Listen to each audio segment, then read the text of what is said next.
All team, give it everything you got. It's time to fangirl flail with Fangirls Going Rogue. Count me in. I don't think there's anything more important in the Star Wars universe than the fans. News, discussion, and commentary from the female point of view. You call this a diplomatic solution? No, I call it aggressive negotiations. With your hosts, Teresa Delgado, Tricia Barr, and Sarah Woloski. Boy, am I glad to hear your voice. Strap in, because this is where the fun begins. I like the sound of that. Welcome, fangirls and fanboys, to episode 47 of Fangirls Going Rogue. I am one of your hosts, Teresa Delgado, and with me are my two best friends in fandom, Tricia Barr from Fangirl Blog. How's it going?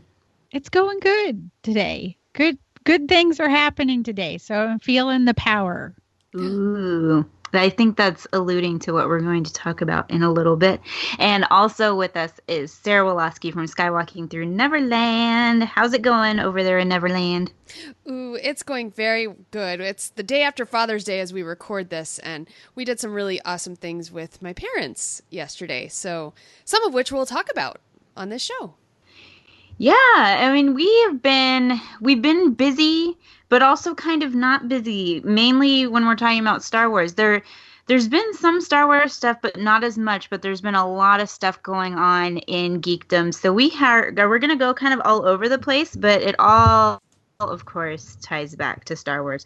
So we have to start with two of the biggest summer blockbusters. So, Tricia, take us into it. I was really excited when I saw your post, Teresa, for Cars 3, because I don't know that I've seen you that enthusiastic about something in a long time, something you've seen. So just give people kind of a synopsis of how excited you were after seeing Cars 3.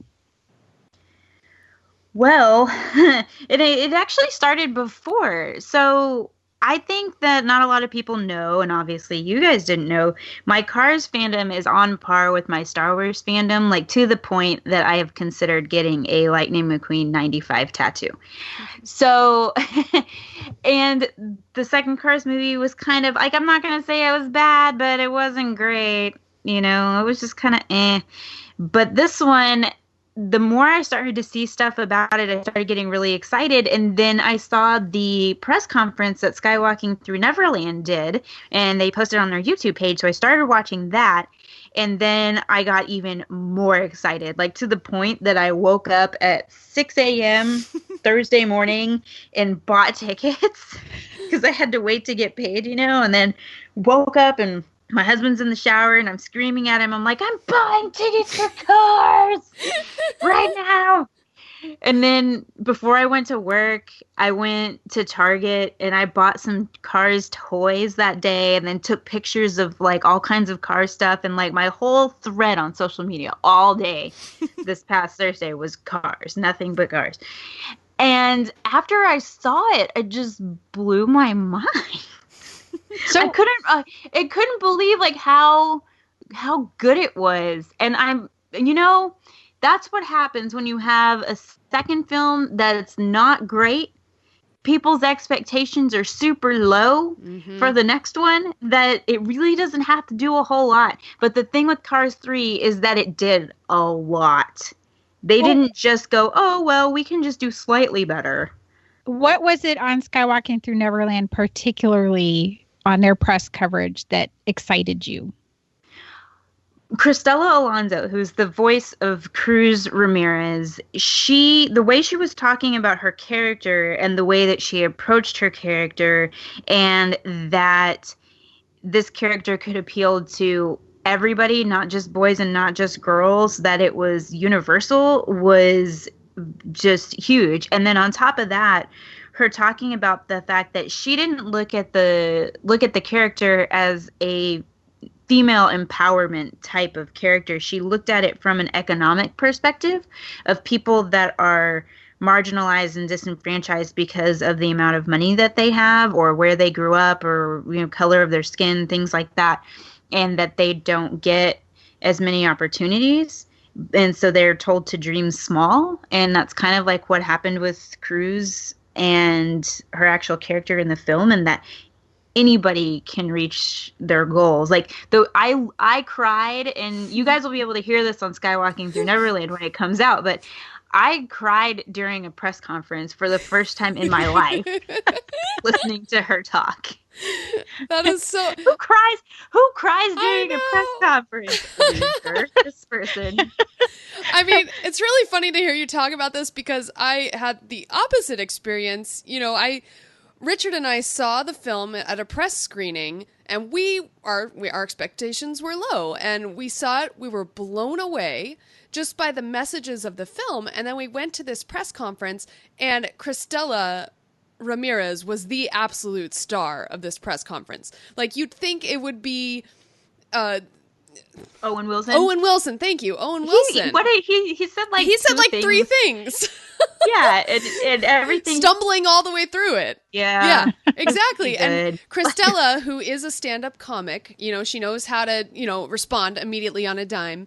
And she was funny. She was endearing. She was just, I mean, the absolute star. Like, that press conference made her a star. I mean, right after that panel, all of the press went up and flocked to her to get selfies or take pictures or just get a few more words. So it was really exciting to see you, Teresa, you know, get into Cars 3 by hearing, you know, seeing our video of the press conference. And like, I saw all your tweets, so excited about it. And I was just sharing in your excitement because I knew how amazing it was.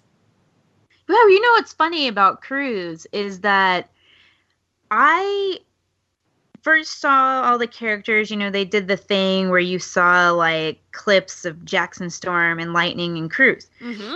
I didn't realize that Cruz was going to be a girl. Yeah.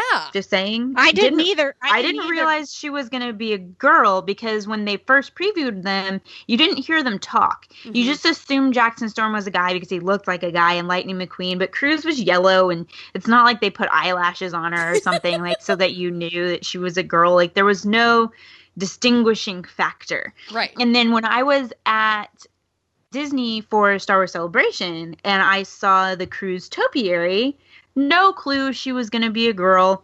Also, let's go back to how even more clueless I am. Because I looked back at my pictures. The Cruz Ramirez topiary is right there. And it has the Dinoco stuff all over it. Oh, yeah. I didn't even see it. Like, I saw Cruz and I was like, oh, that's cool. But where did I go? Immediately over to Lightning. And I have this cheesy picture with Lightning McQueen, you know, because I didn't really know who Cruz was. Oh, yeah. I wanted to share with you guys Amy Richow, who writes on Fangirl blog. Mm-hmm. She has a daughter. And she shared something with me, and I want to share it with you guys. She said, I asked my daughters who saw the first Cars movie but never showed interest in the second one if she would like to see Cars 3 partially because we're going on a mommy-daughter Disneyland trip soon, and I heard Cruz will be in California Adventure. She seemed interested, but then immediately asked me why we never had the opportunity to meet the Blue Girl car from the first movie when we had met Lightning, Mater, and Red, the fire truck in Cars Land several times over the years. Kids notice these things, so I'm glad Cruz Ramirez will get some love in Cars Land this year. Nice. Yes, and she is in Cars Land, but she's also at Hollywood Studios in Disney World for the summer, at least. They have her set up at the exit to the third track of Toy Story Midway Mania. So I know exactly where it is. And they set up this tent. I've watched a YouTube video from several different sites. And they set up this tent. And she's right there. And she talks and her eyes move. And she's built the same as the cars that are in Cars Land that drive up and down the street. Oh, nice. So she's built this. So she's built the same, looks the same, does all the same stuff. And I get to see her in like 9 days, guys. 9 days. I'm so excited. Aww. I actually told Greg, I was like, we are shifting our plans because I am not waiting until the last day to go see Cruz. Like, I am going to see Cruz. Wow. Oh, I'm so excited for you. So excited. I'm really happy.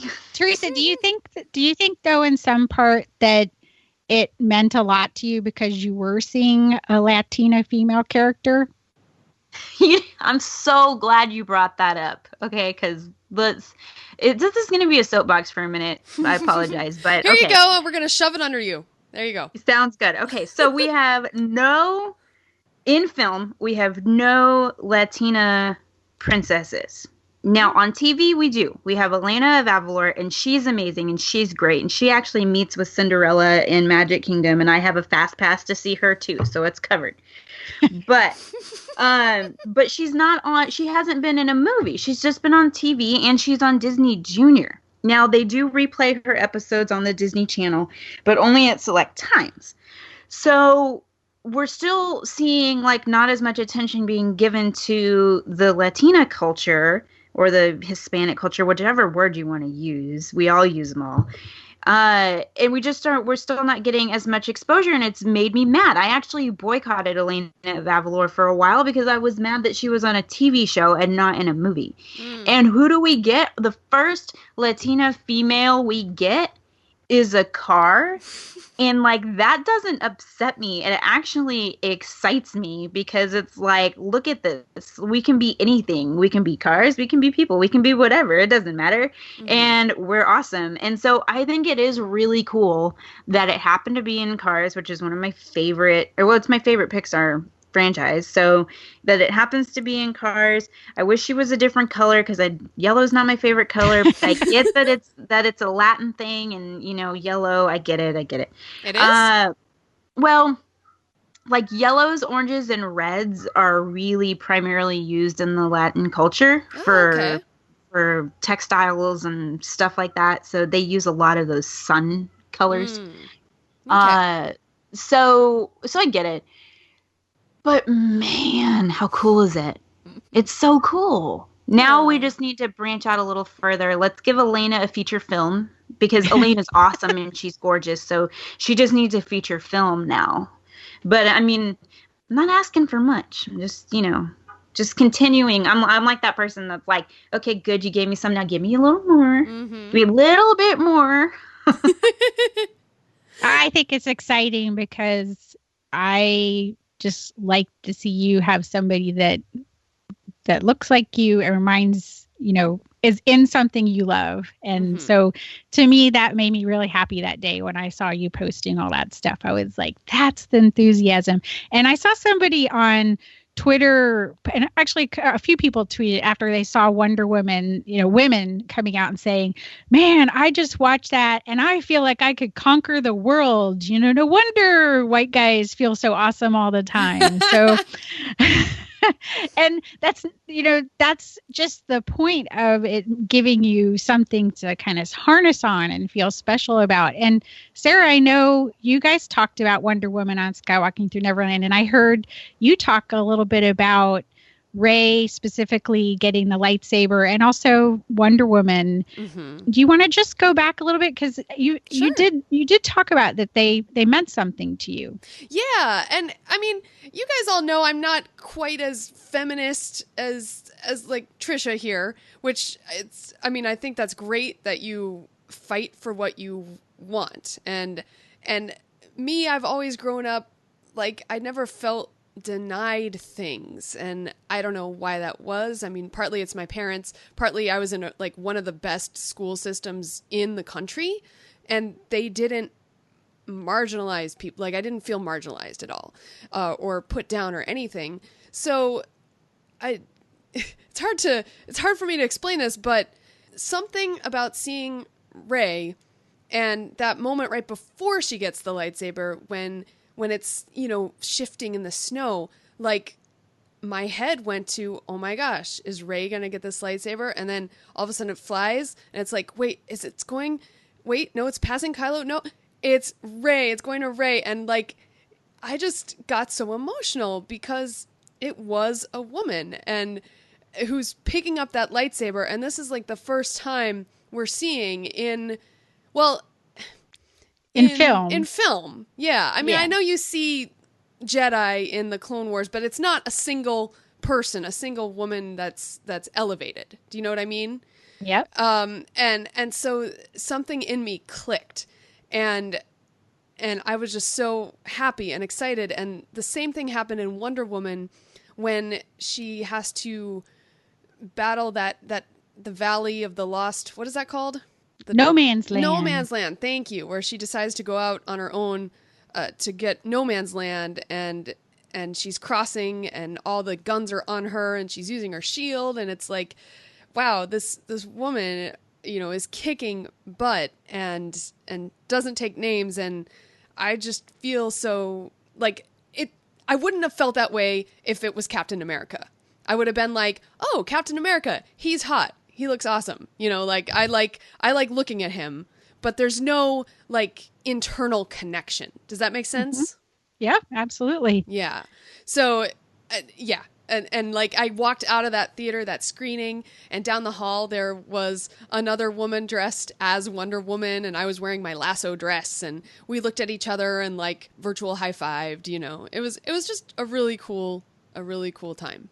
Well, Teresa and I, we did our fangirl chat for Wonder Woman, and we, it's not a perfect movie, and I don't think we necessarily expect movies to be perfect. Mm-hmm. If you look at the Cars now, they're talking a little bit about it, and when I saw it in a movie theater of kids, which is my ideal viewing, but you really don't have a choice. If you're going to go week one, you're going to end up going with kids.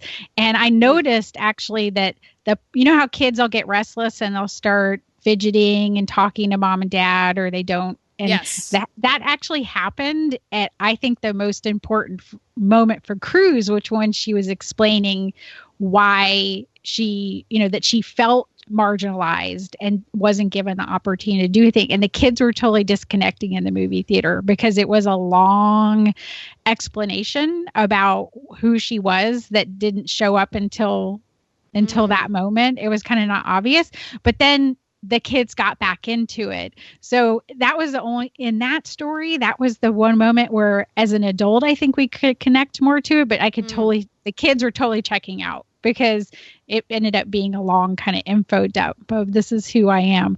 But, the same thing with Wonder Woman at the end was kind of like, okay, now it's a DC movie. It was doing really good. Wonder Woman is a long film. It's like 2.5 hours. It is a long film, and the kind of the crazy part is at the end. I think the most powerful moments are all the moments up until the end when you're like, all right, we're at that, okay. But the thing I noticed in both these movies, both of them, was that neither character was sexualized, but they could still be feminine in both of them, and that it was just a different way that they framed them, especially Wonder Woman. And you've got to really give hats off to Patty Jenkins and what she did directing that movie. Even in scenes that are like war scenes where you wouldn't think you'd see women, and usually in a movie, she made sure there was always women in those shots. She never let them get left out of the equation. So, but I just wanted to talk about that because I think it's really important that we go back and remind people and they listen that how important it is. One, that I saw Teresa so excited, and two, that I heard you, Sarah, get to talk about what. And I think one of the things is you don't realize it's kind of like eating a really fancy dessert and you don't know what you didn't have until you've tasted it. Yeah. Yeah.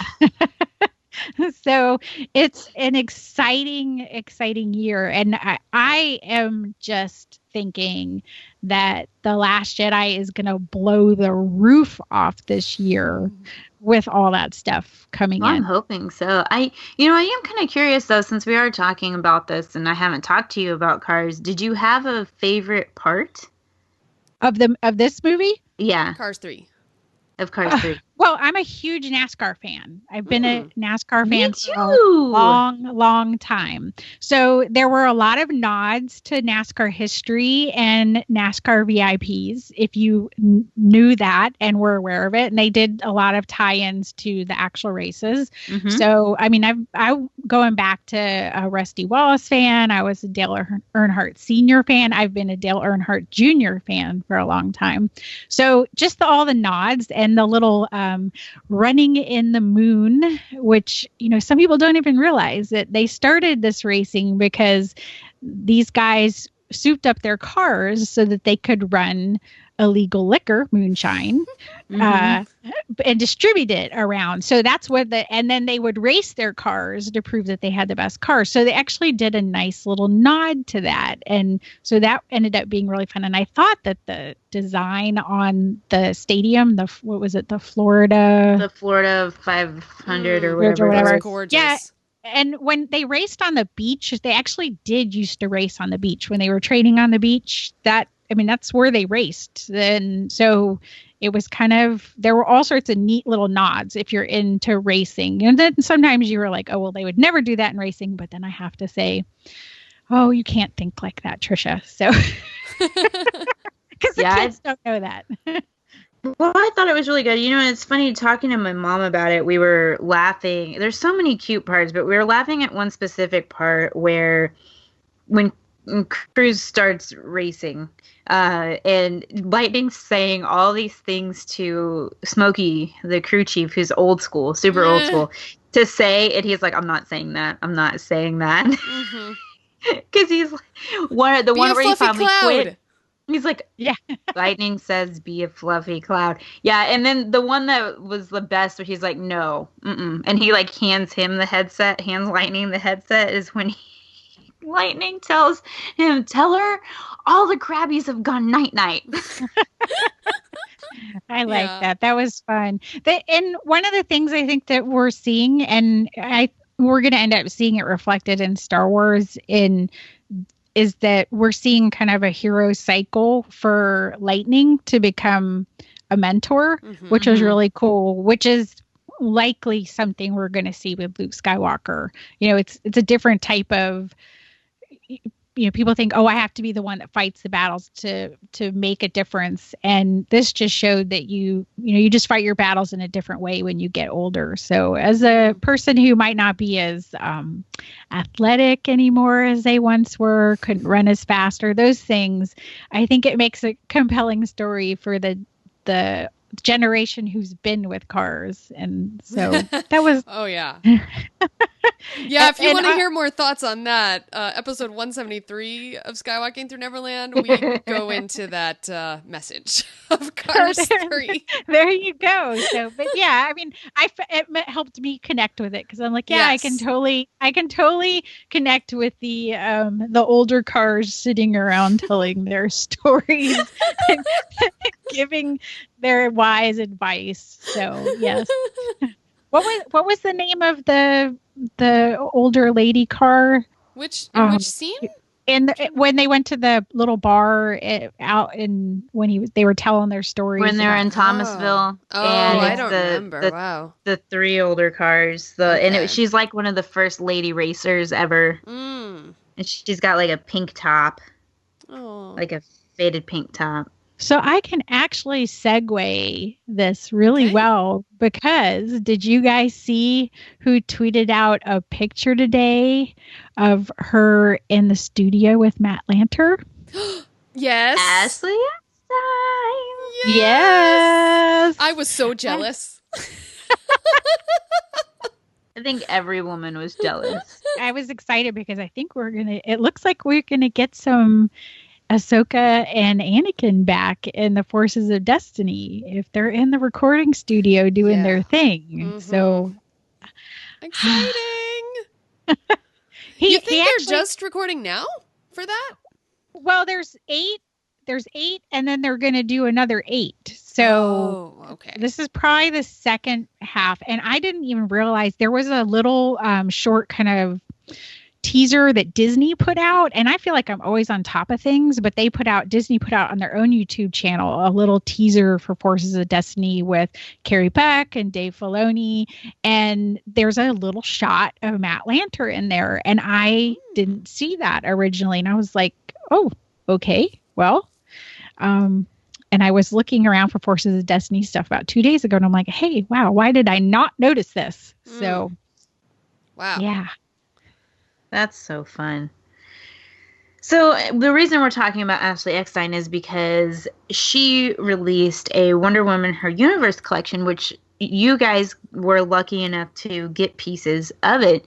And so, Sarah, tell us a little bit about the items that you got and what you like when you wore them, and if you got any recognition.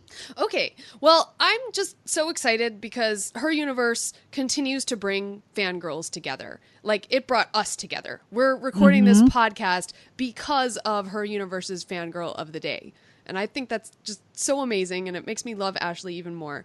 But this Wonder Woman collection is just amazing. I remember I woke up, because I'm on the West Coast, everything like gets announced before I wake up. Yeah. So she wakes up with like ding, ding, ding on her phone. Ding, ding. What's going on? So I woke up, whatever day this was released. Richard was making breakfast, so I was in bed by myself, and I go to my phone because, you know, that's what we all do.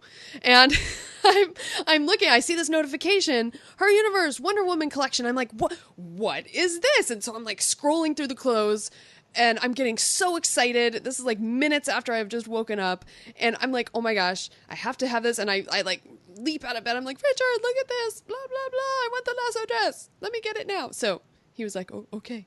So anyway, so I rushed and I bought the lasso dress that day, and that ombre skirt with it's white and blue, and it's got stars on it. And then it has this heat ink.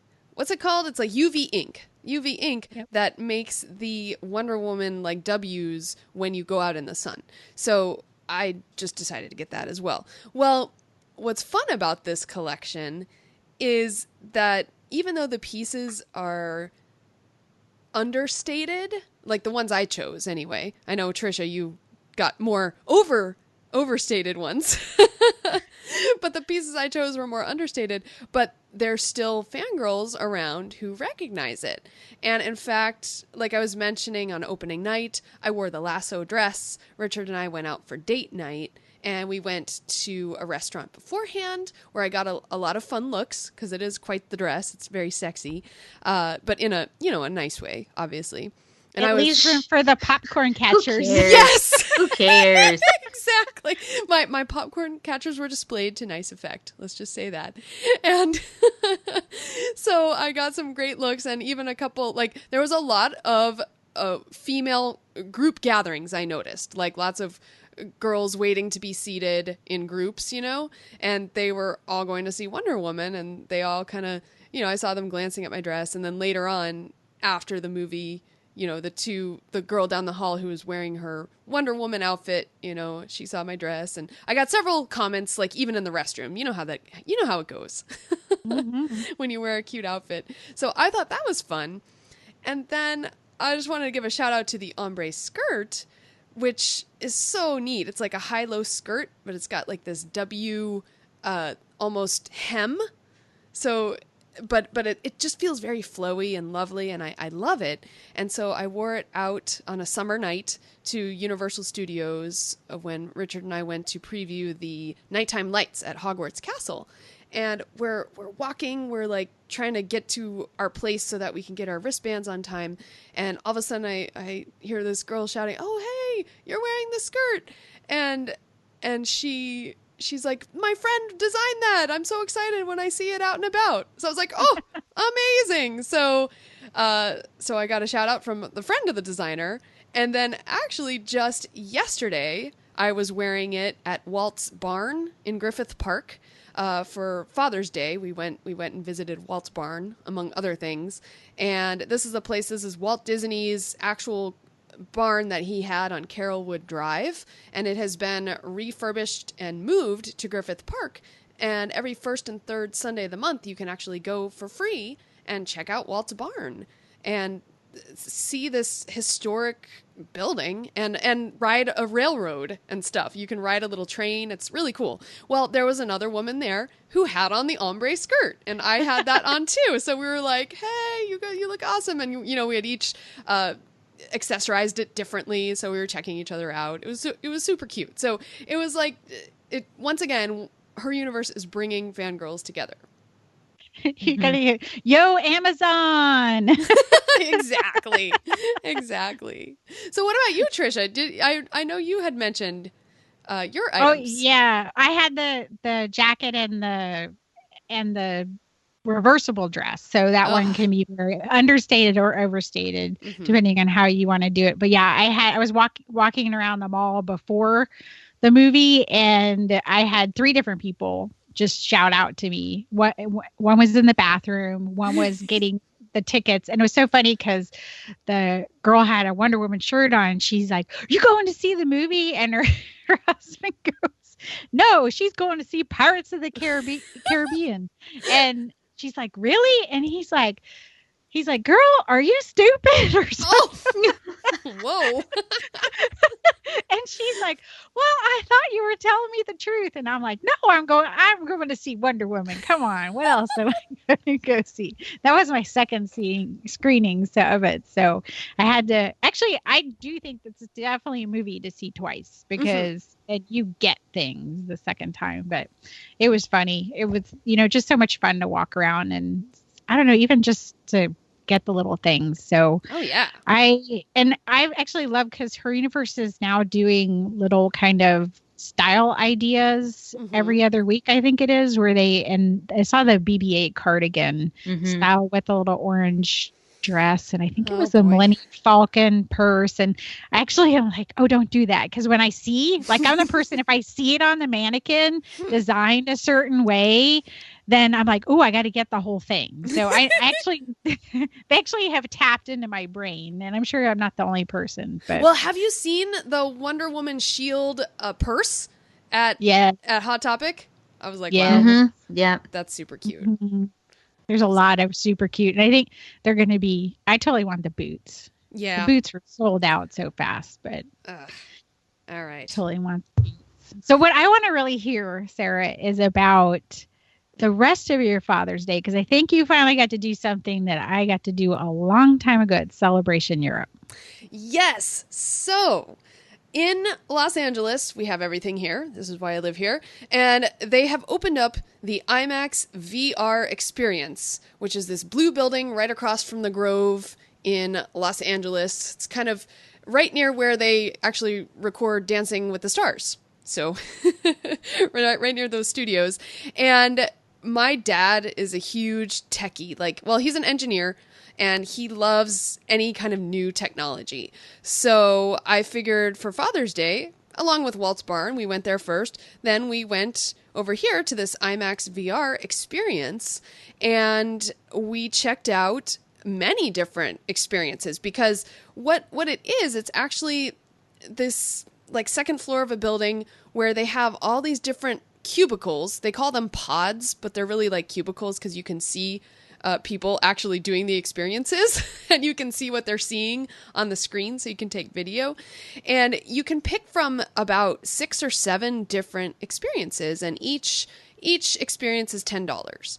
So what we did, we kind of picked 3 each, and there's different kinds of things. So if you remember Tricia kind of describing Trials on Tatooine, which is the Star Wars experience, that is something where there is a story going on, you're immersed within the story, and you kind of do different, it's like a video game. You do different tasks set before you that are mentioned by, either you're hearing R2 beep, or you're hearing a voiceover, or I think it's Han Solo talking to you.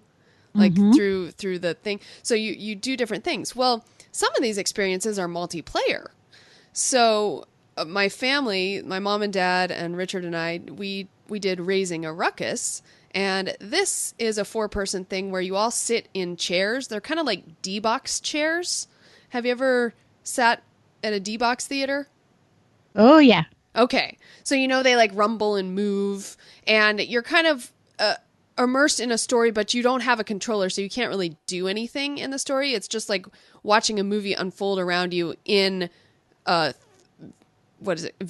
in virtual reality. So it's all around you. So that was okay, but it wasn't great because you're not really participating in it. And then there was an Eagle Flight multiplayer, which was more like a video game, where you actually became an eagle that was flying. You were sitting down, but you could control the eagle by a controller you had, a game controller, and then to go forward, to go faster or slower, you'd use the game controller, but to turn right or left, you'd actually put your ear, you tilt your head. So you put your ear down toward your right shoulder or your left shoulder. Cool. Yeah, depending on which way you wanted to go. And you played a game of virtual, like, capture the flag with your friends. So, like, you could be on teams, and you were eagles soaring around Paris and capturing these little bunnies and putting them in a certain location, but you could also shoot the other players by using these, like, eagle cries, and so you could shoot them down if they had the bunny and get the bunny for yourself. So it was really fun. It was like a fun gaming experience. So that was pretty cool. So I just found it so interesting that there's, even within VR, virtual reality, there's like so many different experiences that you could have. But by far my favorite was Trials on Tatooine. I mean, It's Star Wars. And R2-D2 and a lightsaber. And okay, so like at the beginning, my dad took video of this, so I'm sure it'll come out. But like at the beginning of Trials on Tatooine, you're watching a crawl, like at any Star Wars movie, so you're just standing there.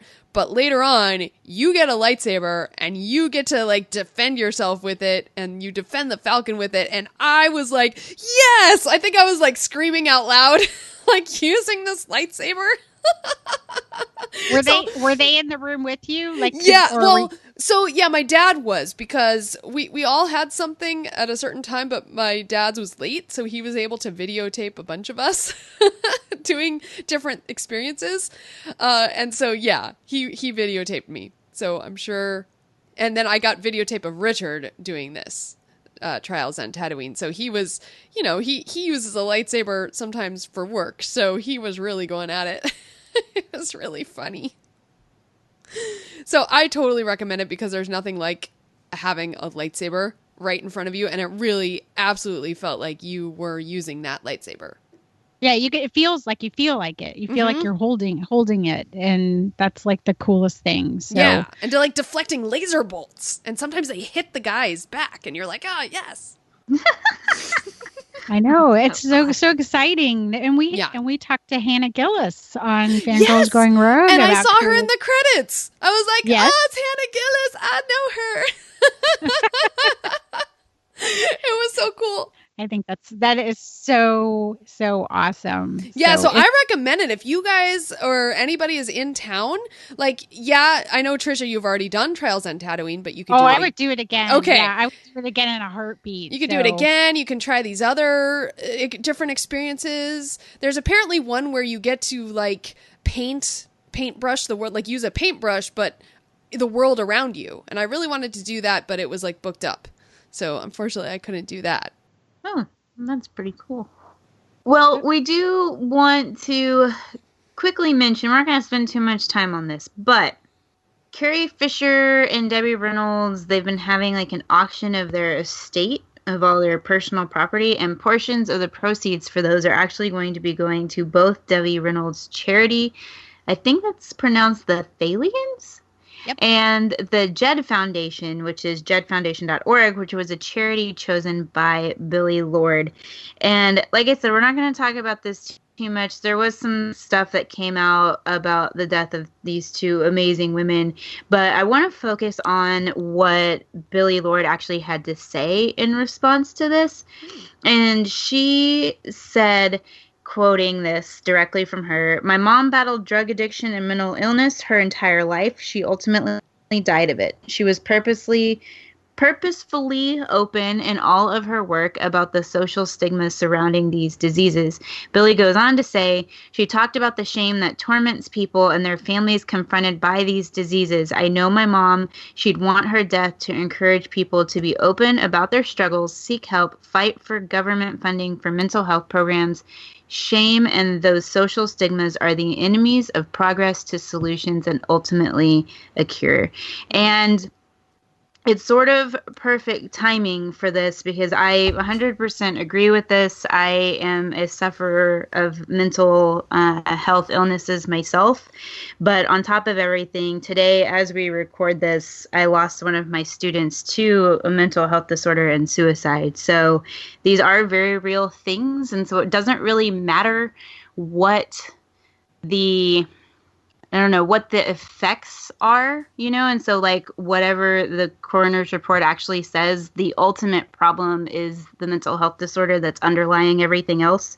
So if you know somebody that has a mental health issue or could possibly, and you can speak out to your political officials, asking them for funding for programs and stuff like that, be an advocate for those people, because you never know when they're going to need your help.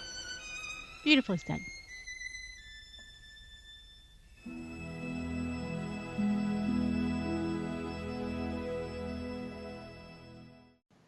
So this past Sunday, as we record this, the Freemaker Adventures just premiered its second season. They did 5 shorts that were already available on YouTube, and then they showed what they're calling the second episode of the season, and it was a super fun, really awesome episode with some great humor between Darth Vader and Emperor Palpatine. So when that finally comes out, I believe it's in August, make sure you check it out. But until then, you can listen to this amazing interview that we did with, what's her title, Tricia? Her official title?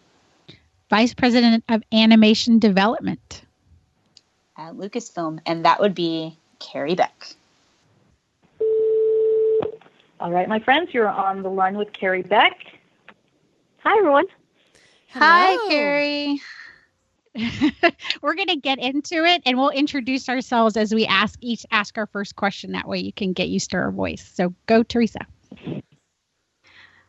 Well, first of all, Carrie, thank you for coming on Fangirls Going Rogue. We all have a different starting place for Star Wars, which makes it super fun to discuss everything from our own each unique perspective. What was your starting point with Star Wars? Well, it's interesting because it's definitely with the movies, but when I think about it, it probably started first with being aware of Star Wars as a phenomenon. I remember I spent a lot of time growing up with my cousins, and I have 2 cousins that were pretty close in age, but they're a little bit older than me. And I know that they had the bed sheets. I probably was playing Star Wars before I saw Star Wars because they had the toys. And I really remember some of my first shopping experiences. I remember those old-style plastic Halloween costumes, right? Like Fedco or Jumpco. The Ben Cooper ones, right? Oh, my God, yes. And so I feel like, probably at the point where I was really immersed was between Empire and Jedi. I know that, people have opinions on the Muppetness of Jedi, but as a kid, all of those elements of Jabba's palace really resonated with me.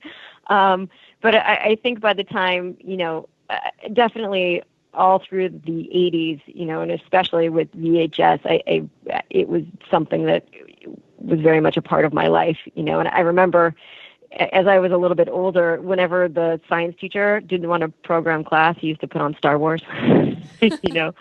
There's that element too. Looking back, I'm like, they actually let him do that. It's just like, we're not gonna teach today, kids. I'm just gonna put on Star Wars. But I didn't think much of it then. I still do that as a teacher, FYI. Really? Yes, I do. I mean, at that moment, I remember, I don't know if this is, well, probably the TVs are a whole lot more modern. They would wheel in those giant televisions with huge VCRs into the classroom, and it seemed super high tech then. Yeah, no, I have a projector that I can connect my laptop to, so I'm good. Oh, fancy. So kids have it much better these days, is what you're telling me. Absolutely. This is Tricia, and we got to talk a little yesterday for Star Wars Insider interview. So I got to learn a little bit that we ask people, everyone who comes on, how the Disney sale affected their fandom, but you have a little bit different perspective because you were already in the trenches and working at Lucasfilm. So you want to tell our listeners a little bit about that? Sure. So at the time of my interview for this job, it hadn't been announced that there were going to be more Star Wars films. So I took the meeting about the job just interested in the idea of making movies and telling stories at Lucasfilm and figuring out what those folks were going to be up to and what Kathy was going to be doing here and Carrie Hart, who I work with. So it was actually in that process that I learned that there was going to be more Star Wars films. And that experience was so surreal because you're trying to hold it together in a job interview, be very professional, interested in what they're talking about. And then you end up in a place where somebody's telling you in the middle of that meeting that there are going to be more Star Wars movies. And that's a pretty big piece of news, right? To be holding in and keeping to yourself. And so, I think that following getting that information, and it was pretty far along in the process, but following that, it was a very surreal experience because I would walk around and think, oh my God, I have this giant secret and it means so much to me. And I know how much it means to all these other people that you're walking around the world with. And I started to become really, we always are, but I think that Star Wars is such a cultural touchstone that we sort of live with Star Wars everywhere. And certainly it's even more present now. But even then, before we talked about there being more films, I was walking around noticing every single person that was wearing a Star Wars T-shirt or a Star Wars something, right? Mm-hmm. And you feel this enormous weight upon you. It's really surreal is the only word I can use to describe it because you recognize what a huge cultural impact it has, obviously on all of us, probably on this call, but in the world, right? And if you were to ask someone to name a movie just randomly, they'd probably name Star Wars first, and that's pretty it's pretty intense. Yeah, I can't believe you had that secret. And I just had a question for you. Are there any films or shows that made an impact on you as a kid, maybe even beyond Star Wars? Because I know Star Wars is a huge touchstone for all of us, but it's just so interesting to know what touched you as a kid, and have they influenced anything that you're working on today?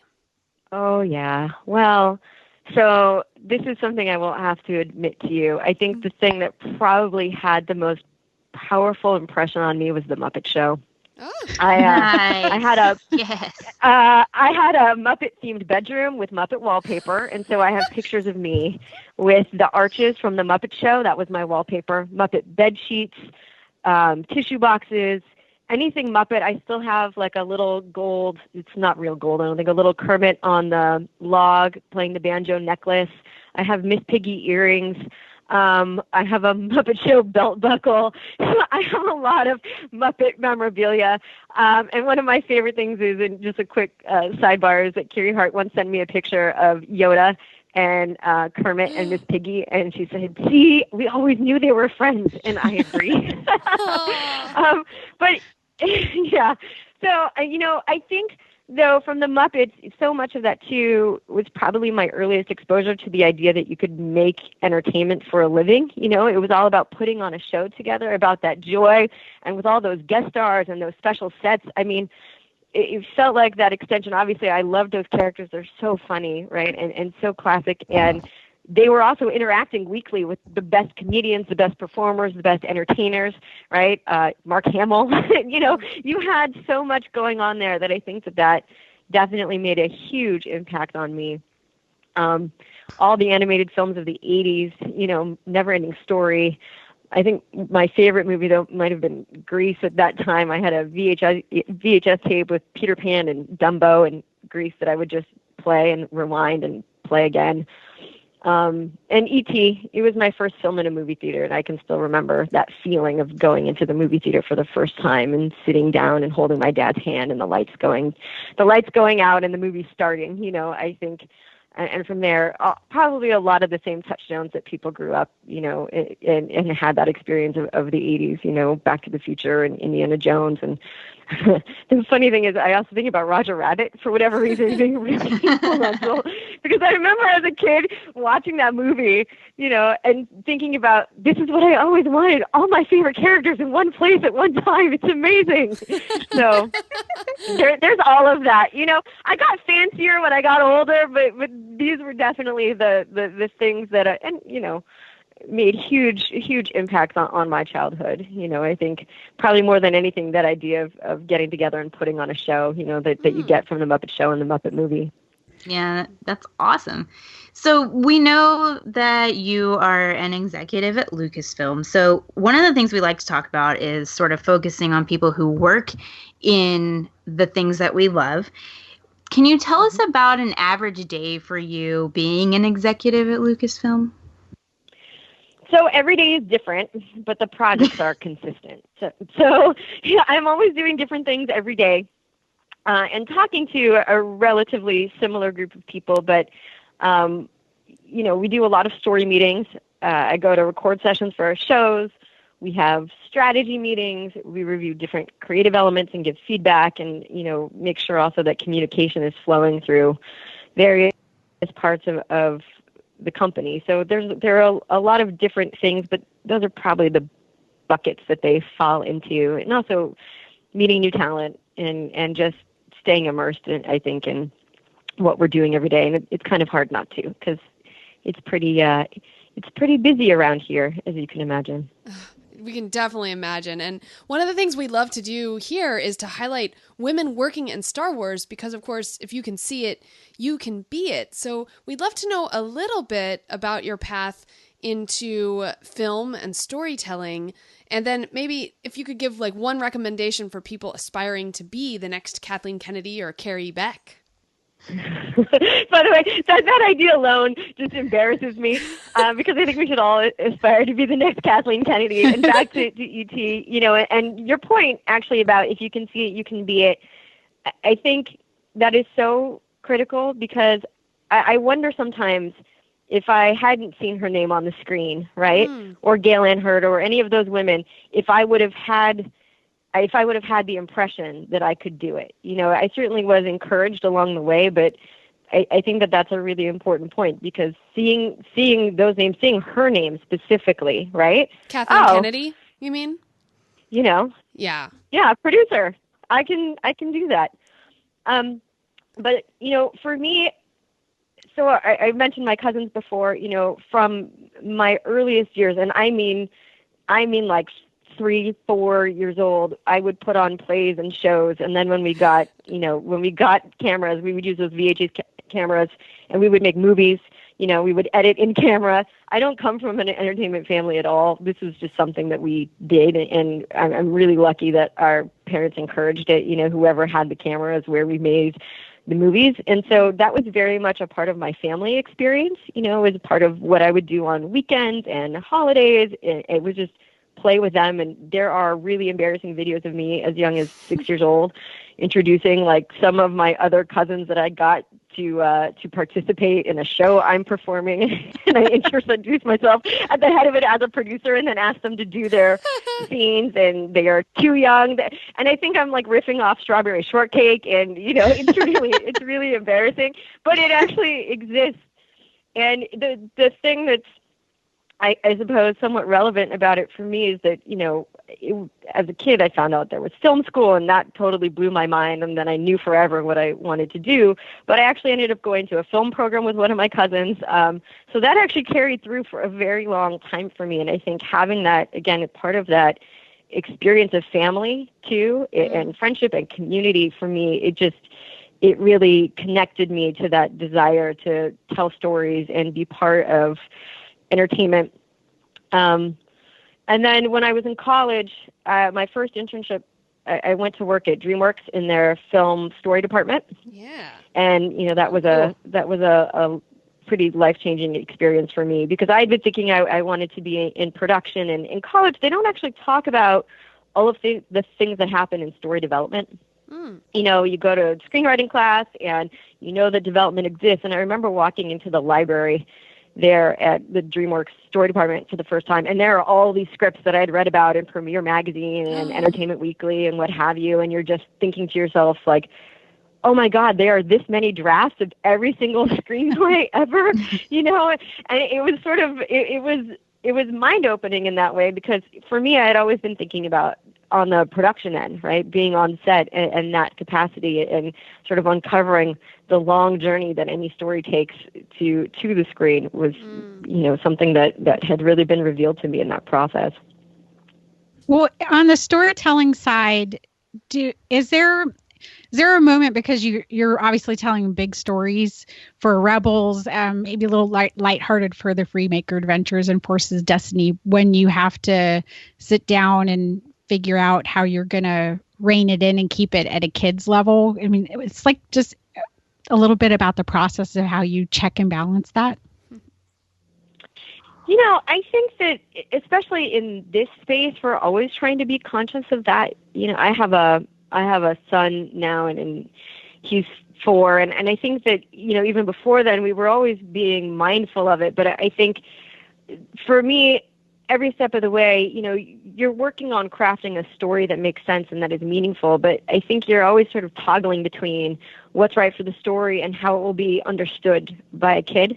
And so I think that's some perspective we try to keep. And I think it can be harder to understand sometimes the difference between how you remember yourself at 6 and how you really were at 6, right?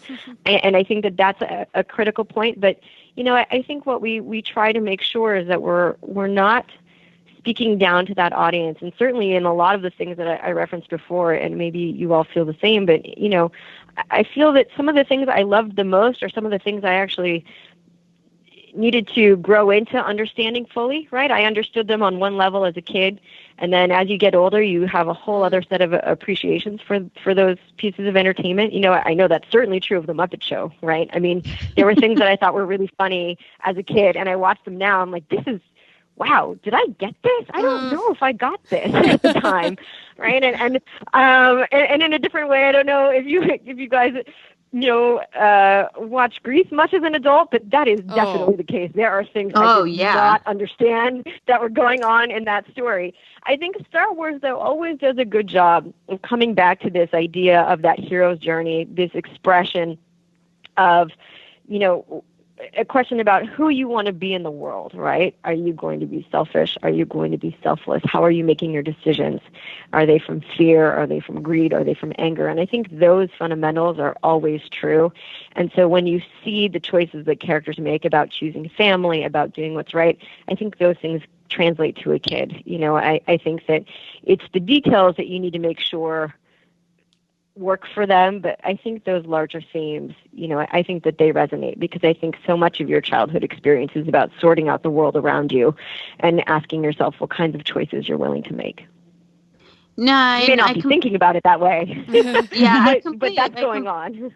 I completely agree with you. And actually, we really want to talk to you about Forces of Destiny, but I think to get there, we sort of need to understand a little bit about what your memories as a kid were watching animation, and like how that has sort of influenced the way that you work with animation now. So what specific memories do you think you have about animation specifically? Well, I'm not sure if this is appropriate or not, but my most significant animated memory is probably of Bambi's mother being killed. So there's that. Oh my God. I remember that. Now you watch it and you have this perspective on it. And I really admire actually all of those movies that were made, because they had real moments of consequence that launched the character into the story, right? And even though as a kid, it was intense, and I was, probably rather young. It must have been at a re-release, right, in the theater. Mm-hmm. But it was a really impactful moment, because everything from that moment, right, is about how Bambi is dealing with that. And I remember the experience of that. But I think it's hard to forget it, right? I mean, I think that that's something that definitely had a lot of impact. That aside, though, I've watched probably every Disney animated movie, and I loved Looney Tunes and Saturday morning cartoons, and even being picked on as a teenager, still watching things that I was probably a little, at least socially deemed too old for, right? And Voltron and Thundercats, and I think the Peanut specials. And so when I think about animation, I think about it, I think especially for those of us who grew up with it, it's such a major centerpiece of our childhood experience, of our entertainment experience, that as I get older, I don't think of it ever as being really just for kids. I just think about it being an expression, right? And a way of telling stories and a way of allowing yourself in a certain storytelling space and to imagine things that you couldn't have seen, and especially at the time of a lot of the animation, not in terms of the time that we were growing up or I was growing up, but the time that it was made, you know, how it could just transport you to another place in time. And so I think there are a lot of opportunities. I think that maybe in a live action Bambi, a kid couldn't even sit through that scene, but, in an animated version, certainly at the age I was, it was something that it started to build on those tools of how to understand the world around you and even understand that sometimes bad things happen and that there's a way beyond them, right? That you can start expressing in a way that's not too intense. And I think animation also gives you the freedom and flexibility to tell things that with a lot of joy and a lot of humor. And I think humor is a key part of getting through everyday life. So, I think all of those things are influences, I think on everything that I do. And I wouldn't even just say just for animation, just, my whole career. So because I know you can't talk too much about it, but as far as specifics, but is there anything that you're excited for specifically for people to see in Forces of Destiny? Because I know we're all excited for it and looking for it, but we want to know what you're excited for. Well, I think there are a couple different levels to it, because the way that we've crafted the pieces, they're for people who may know nothing about Star Wars or very little about Star Wars, and people who might know everything about Star Wars, right? And so I'm really excited for everyone to be able to share in how fun they are. I think to be able to introduce either friends or family or anyone they may know who has not been a part, I think, of this universe to it, right? And give them things that might hold their interest and pique their excitement to see what else is going on within the universe and all the other entertainment that we're making. And I'm also really looking forward to seeing the reaction to fans and people who know a lot about Star Wars being able to enjoy the details that we've put into them. So awesome. I'm excited about seeing like Sabine and Leia team up and see some of those character interactions that we haven't seen before on screen. Definitely. I know we're all so excited. And, we've seen stories in animation strike chords in fandom, like inspiring hashtags like Ahsoka Lives or Hot Callus. So if you had to tease us with a potential hashtag for these Forces of Destiny shorts, what would it be?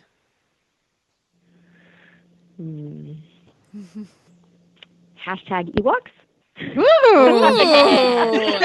We like that here. Yup. Yeah, that'll work. I do like that. So Yoda says size matters not, but we've seen fans wonder if there's anything going to be gained from such short stories. So what would you say to those fans that are concerned about the length? I would say that if it provides a path for more people to love Star Wars, or for the people who already love it to love it more deeply, then it's definitely worth it, right? It's meaningful if it speaks to people, and I certainly hope that it does. And so if it's something that introduces them into the larger world of Star Wars, or just gives you more to love about it, I think absolutely valuable.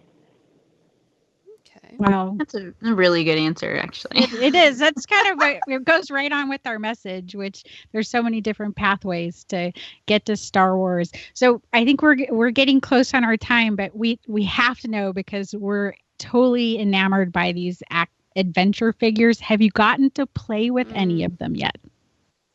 So I've seen them, but I haven't really had the chance to play, to really play with them. It's been so early in that process as we've been working with the team at Hasbro that I've been able to hold them, but I haven't I haven't put them through the full sort of play process for fear of, maybe hurting the demo models, which I certainly don't want to do. So I'm looking forward to getting my own at some point, and definitely being able to have that experience. It's funny, my son actually came to my office for the first time a couple months back, and he walked in and he saw all the toys, Lego toys and what have you here. And I think he was really confused. He's like, Mom, I thought you went to work every day. It can be really hard to explain to a 4-year-old that, like, no, I know you see all of this, but I'm really working, buddy. I promise I come to work. That's what I do. I'm just not playing with other kids here at the office or playing by myself, Oh, that's funny. One last question, because you were talking about wanting to get one of those dolls. If you could only have one, which of the characters would you want? Well, that's not fair. I work here. Don't I get all of them? Hypothetically. I won't settle for just one. I like that answer. Yeah. Settle. That's a good answer. I know that makes me greedy, but I don't care. I want them all. I think that's the point, right? I think that's the point. I can't pick. Oh, well, they're too cute. Well, thank you, Carrie, so much for your time. This was a lot of fun and very informative, and we appreciate it, and I think our listeners will too. All right, it's my pleasure. Thank you so much, ladies. Thanks. Thank Bye. you. That was a fun interview, by the way. She's a smart lady. Mm-hmm. She is, but I would love to have an hour or more to just sit and talk to her, because she can talk, especially when you get her talking about stuff like Muppets and all kinds of things that wasn't expecting. I was like, yes. Oh, she's a fangirl through and through. It's like you I belong on know. this show, Carrie. Muppets. No, we were totally having a fangirl conversation. That was kind of the fun part of it was, just seeing. And she says, I remember when I watched her talk about the Obi-Wan Maul on the Rebels Recon and just some smart things about storytelling. So I think animation is definitely in good hands there. Awesome. I almost feel like she's like, maybe now Dave Filoni is the Jedi Master and she's the apprentice. Ooh. All right. Well, I think it's time for shout-outs. What do you ladies think? Roll it, Rob Dellinger. Shout it out to the social media from Teresa and Tricia and Sarah. Shout it out, fangirl shout-outs.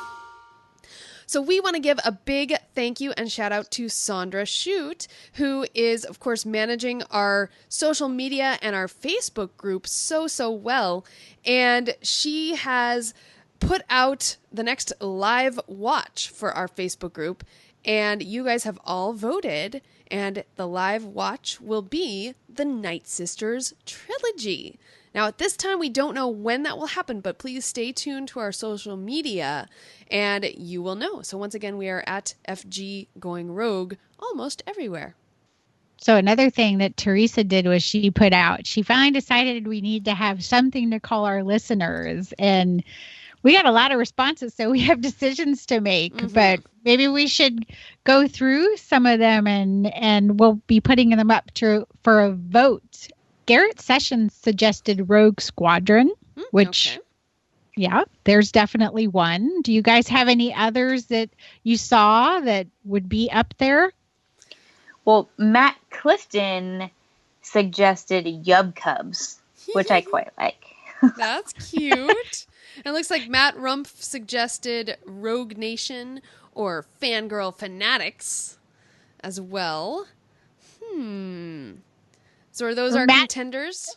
Oh. I think so. Matt also suggested the Flailers, which made me giggle. Because I could just see it end up being the Failers, Oh, yeah.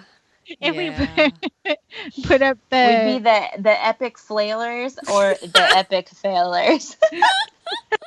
That's cute. Some Epic people, fails.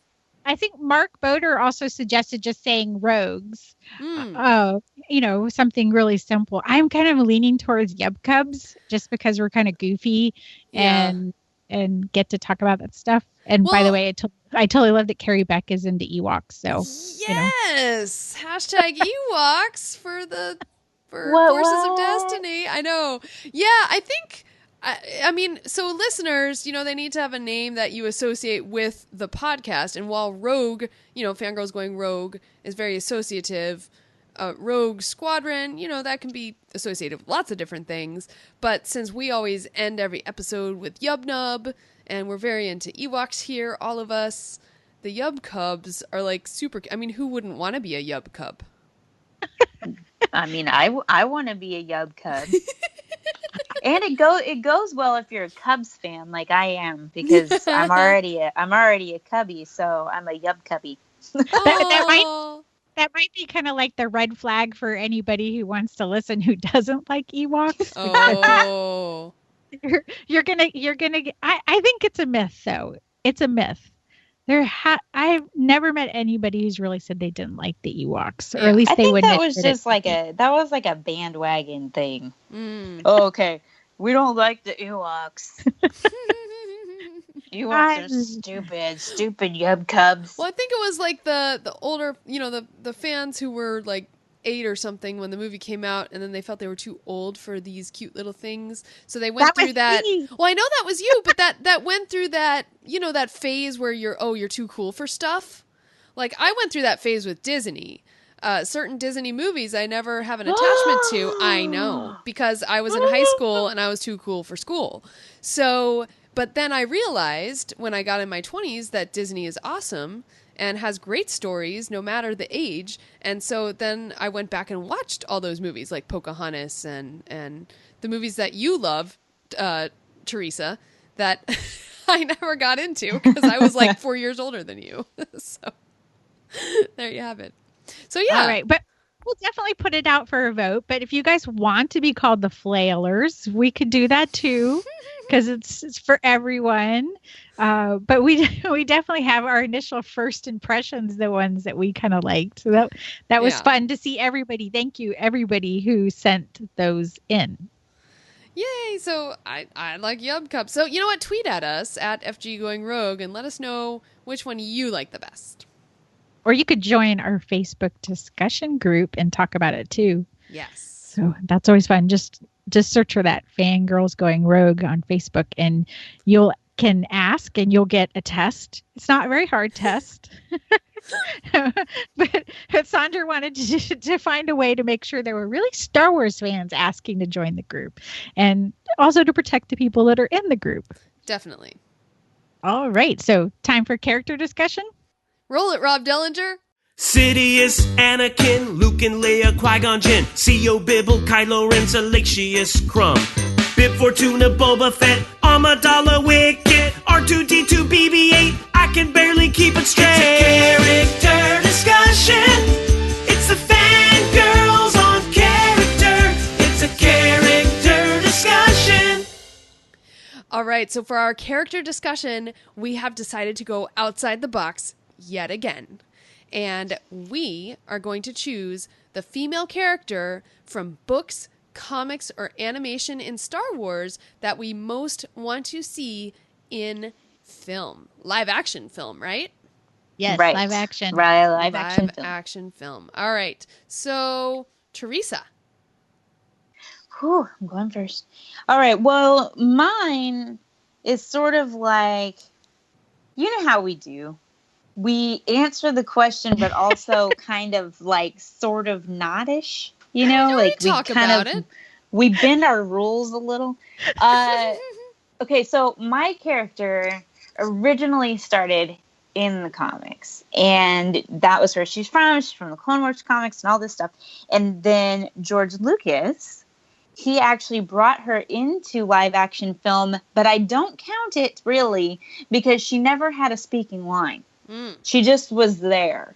You might see her walk by, or you might see her standing, and then of course you see her killed because that had to happen. So Aayla Secura, because I want more. I want who she actually is. I want that empowering movie of Aayla just being a blue BA awesome Jedi. So you don't just want you don't want her just to be in. You want like her to have her own standalone. Right. I want her to have her own standalone, but I don't want the poster to be like the butt shot, though, of her like standing there.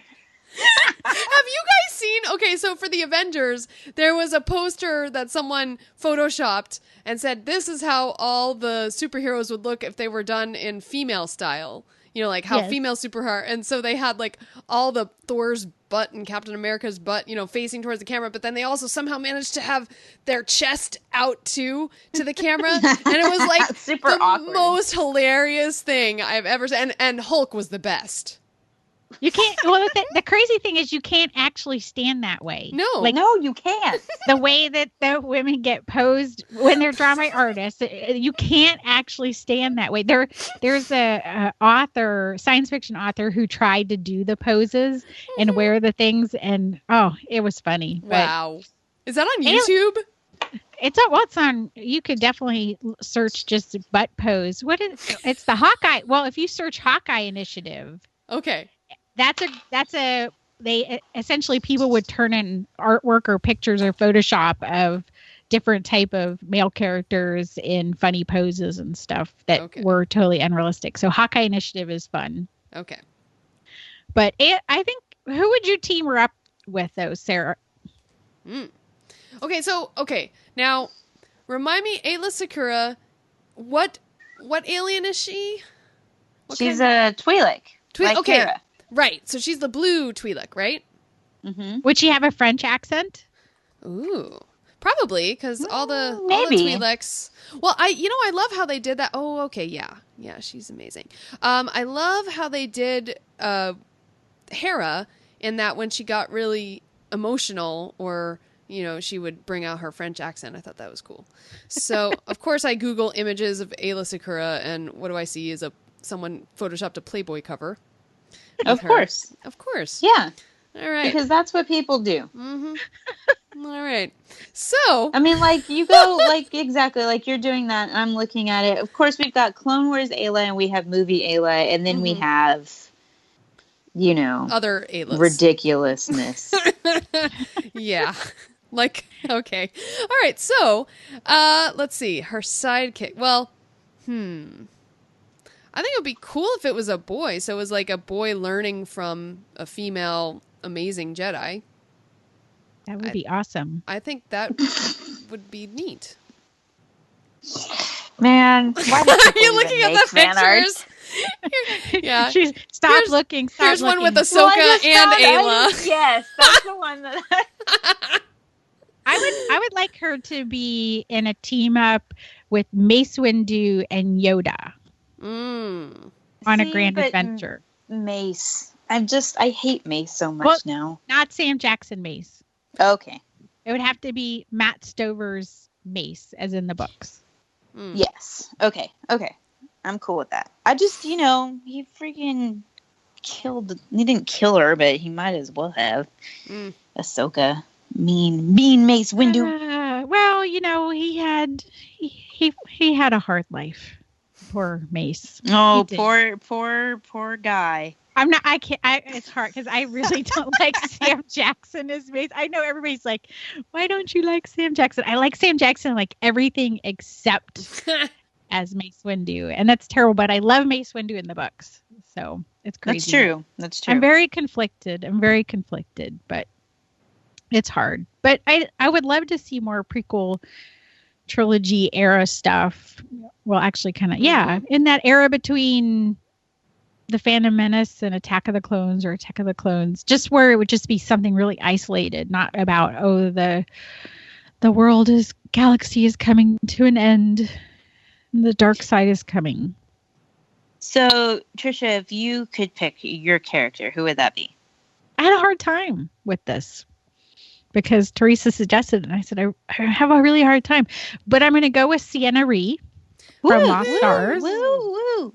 Yeah, I like her, and we're getting apparently manga in Japan with that, which is kind of really exciting. And they're doing a whole fan art thing contest because maybe the rules are different over there associated with it. So I love getting to Google and read different things in different languages. But Sienna would be mine, and I don't know. I wish they would just do Lost Stars as a movie. Seriously. Oh, me too. God, that would be great. Wow. But you know what? I would like it better almost as a series, because then you could really dig in to certain episodes within their life, because there's so many different moments that have to do with Star Wars, but it turns it on its head and you look at it from a different direction. So like one episode could be the Death Star exploding, you know, from their point of view. One episode could be her returning to her home planet and that whole, you know, the one scene that they had, their love scene. You know, one episode, just those episodes in the book, like it so lends itself to a nice episodic show, I think. Oh, I like what you're saying. And season 1 could be the book, and then season 2 could be like the they whole do Game of after. Thrones. Yeah. Yes, like after, and Claudia Gray could write another book. Yeah. And yeah, because that's it. The whole thing with Lost Stars is when they end it, and you're like, well, what happens? Yes. Yeah. I actually liked the way it ended, but then I wanted more. It was like, oh, come on, give me more, give me more. I need more. Yeah, more. Definitely. And I think once we have, I mean, some of my favorite stories are from the TV shows and they're animated, but I think when we get to then someday it'll happen when we get the TV shows, you know, crossing my fingers, maybe at D23 we'll hear something. Yeah. And I can see Sarah and Richard like fangirl flailing from D23 with announcements, but that would be really cool. TV show of any type. And then we're going to go, wow, they can do more with the characters and we can have more characters and more stories and more ways to tie into Star Wars. And that leads to, I think, naturally, the one that Sarah that I plucked before you two could. She beat the buzzer on this one, but it's good because we had to think outside the box. Absolutely. So yes, Ahsoka.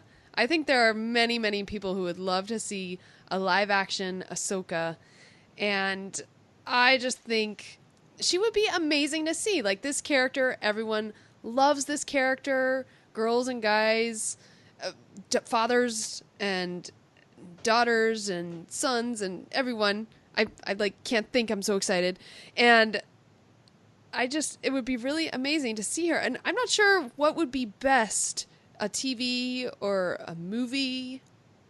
Do you guys have any ideas? I think a movie for her would be the only thing that would truly do her justice. Directed by Patty Jenkins. Yeah, and then what part of her life? Like, would we want to see Anakin? I feel like her? we should. No, I feel like it should be after where the Ahsoka novel ends. Mm-hmm. You know, when as she really starts to become Fulcrum and like, you know, sort of ties all that together. Like that would be really cool.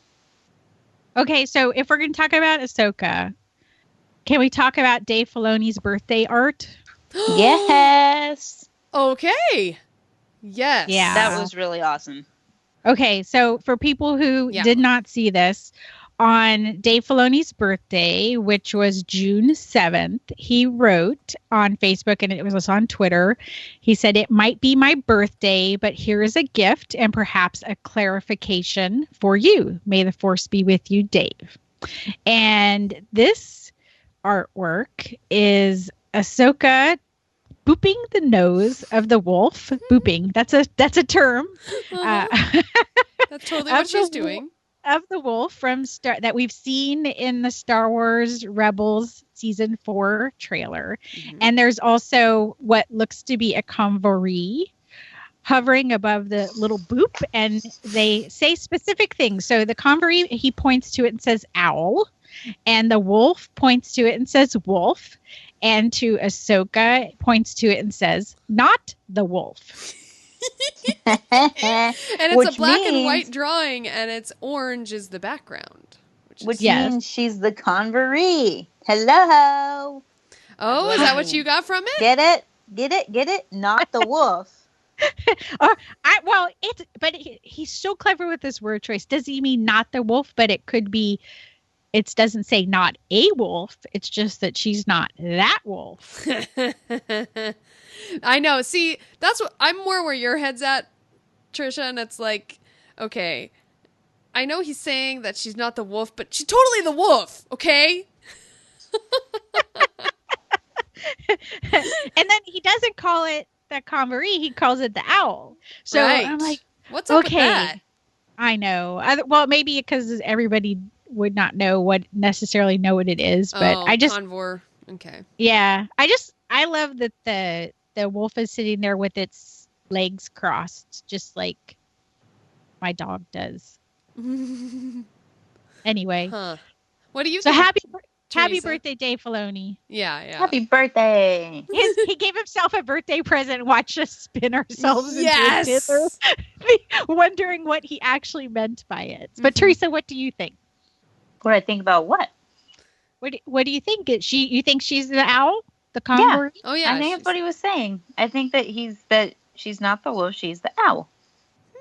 All right. Now season 4 cannot get here soon enough. Yep. It can kind of wait. Then once it starts, it'll be over. Oh. And then no more Rebels. Oh. And I'm not ready for that. There'll be something else though. Right? Yeah. At least it's ending on terms how that they we know want it's to end it. Right. Yes. As opposed to Clone Wars is just no more. Yeah, exactly. Exactly. They got to have their moment of announcement and their moment of catharsis of, we're announcing it's ending. Oh, and Sabine cries. I kind of feel like the Clone Wars announcement, even though I sort of knew it was coming, it's sort of like when you knew the film was going to run out, but you sat through the movie anyway, and then you go right to it's like 10 minutes from the end and it runs out, and you're like, but wait, what? Don't turn it back on, type thing. So it was totally understandable why we were all like, oh. Yeah. Oh. Alrighty, girls. Well, I think that brings us to the end of another episode. I think so, since we all stopped talking. Well, yeah, but also I think we were looking for the pulling back the curtain of the show. We don't have our closing in our show notes. So sometimes when we don't have that stuff, it kind of leaves us a little bit confused. So I will get us started. If you want to email us in between shows, you can email us contact@fangirlsgoingrogue.com. And you can find us on Twitter. We are at FGGoingRogue. Tricia is at Fangirl Cantina. I am at Ice Cold Penguin. And Sarah is at Jedi Tink. You can also email us. We are contact@fangirlsgoingrogue.com. And you can find us on Facebook at Fangirls Going Rogue. You can also join our Facebook group. So you can search Facebook for Fangirls Going Rogue group, find us, request to join, and then answer those little questions. Otherwise, we won't let you in. And Tricia, why don't you tell us about Tumblr? Tumblr is delicious right now. We've got a lot of Kanan and Hera. I don't know how Father's Day ended up with a lot of Canera on it, but it did. So you can go to fangirlsgoingrogue.tumblr.com and check all that out. Awesome. On Instagram, we are at FGGoingRogue. And to leave us a voicemail, we haven't gotten one of those in a while, and it would be really fun to hear your voices and play them on the show. So that voicemail is 331-21-EWOKS. Yeah, leave us a message on what female character you want to see in live action, because we know you guys have different opinions than we do, except for maybe everybody voted Ahsoka. Maybe we should change that and say, tell us what female character other than Ahsoka you would like to see in live action film. Because we all want to see Ahsoka. Yeah, that makes sense. All right, everyone, go to iTunes and leave a positive review. We need your reviews. And also, if you want to go ahead and have someone else click subscribe so that there's more people subscribed to Fangirls Going Rogue, that would be amazing. So, until next time. Oh, yes? We have one more place where people can find us now. Oh, yeah. YouTube. Oh, duh. I set that up. Where? Yes, so search YouTube for Fangirls Going Rogue. You'll be able to find our YouTube channel where you can also see all of our episodes. All right, so is that everything? I think That's everything. Woohoo! Well, until next time, Yub Dubbers. Wait, what are they called? Yub Covers. Yeah. Okay. So until next time, yub covers. Da da da da da. Yub. Yum. Yub. Yum.